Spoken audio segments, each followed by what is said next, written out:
I grew up in Omaha, Nebraska. Spent about 10 years out in Boston, and so went back to get my master's degree in social work, but discovered yoga and realized how helpful it was to me during a time in my life where I had an extreme amount of stress and a lot of anxiety, and running wasn't cutting it.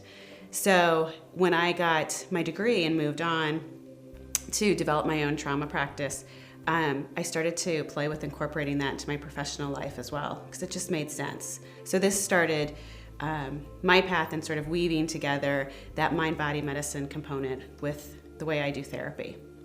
My husband and I went through infertility. And as a therapist, I began to realize as we were going through this that there were no services for these people, at least in our area right now. So we were really fortunate, and we went and saw a reproductive health specialist and went through some medical treatments, and we're very fortunate to get pregnant. There's such a mind-body medicine component to infertility. My husband and I moved to Omaha after I'd been gone for a long time.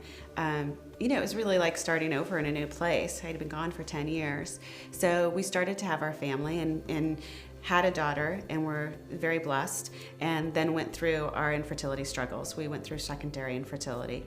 And when we got through that, like I said before, we really, wanted to create something that was integrative. We wanted to bring all the professionals together.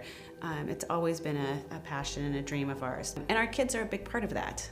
There weren't any support groups around here. So what I wound up sort of vowing to myself was that, there needs to be something for people going through this. I have tools, I have resources. I happen to be a psychotherapist, so I could kind of kick myself into gear and know what I needed to do.